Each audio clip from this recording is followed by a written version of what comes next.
This is Colin O'Keefe here for LXBN TV. You can add the FCC to the list of regulators getting involved in policing privacy and data security incidents as it announced its intention to fine two telecom providers $10 million for not properly protecting phone customers' personal information.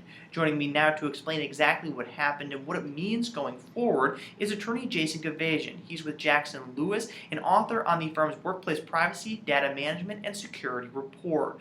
Jason, first off, can you explain the basics of what happened here? What led to the FCC getting involved in a data security matter?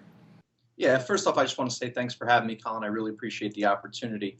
Second, you gave a little bit of background. The FCC in this instance issued a notice of apparent liability for forfeiture of $10 million to these two companies. They said that they were storing personal information of customers, social security numbers, names, addresses, driver's license, things along that nature, and that they failed to protect that information appropriately under the Communications Act. Additionally, they took issue with the fact that the companies didn't have any sort of security practices in place. They failed to represent, or they improperly represented what their privacy policies were, and that they failed to provide notification to the affected individuals. Typically, why this is so important, I think, is because the FCC generally looks at network information to do with your phone lines, how much or how often, length, duration of calls, things along those lines. Here they expanded that scope to include any proprietary information, and that's how we got to this point. I see. It's interesting to take a look at this for sure because, of course, cybersecurity is a very big matter nowadays with a lot of attention being paid to this. So with that in mind, what's the takeaway for companies here? Just how heavily involved could the FCC become in this type of regulation? Well, that's a good point, and there's a few different takeaways from my perspective. One would be that this wasn't a unanimous action. There were several commissioners, at least two, who issued dissenting opinions, taking issue with the fact that the SEC was issuing this fine without notifying companies of their legal obligations. I'd really have to agree. I think it's a little bit ridiculous for the FCC to think that companies are going to know their obligations or that they're going to be bound by obligations, which the FCC typically wouldn't enforce, and when they're expanding the scope of what the Communications Act generally deals with.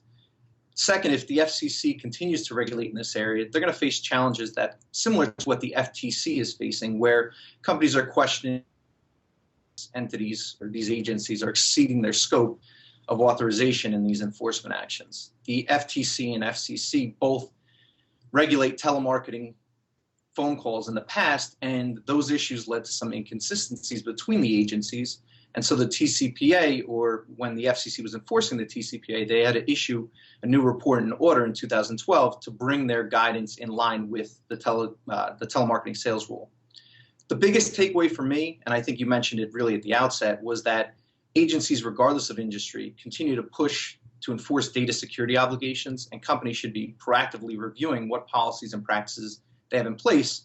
Otherwise, chances are that they might be the next company that's dealing with an enforcement action from an agency like this. Absolutely. I've done a number of interviews on just this type of thing, and just about every single time the lesson for companies is to be proactive and make sure your policies are in line so you don't end up as one of these stories. Once again, that was Jason Gavejian of Jackson Lewis. For more of his insight on this story and others in this space, be sure to visit workplacepricacyreport.com. And of course, for more of these video interviews, be sure to visit us, if you're not here already, at LXBN.com. Thank you for joining me today, Jason. Thank you.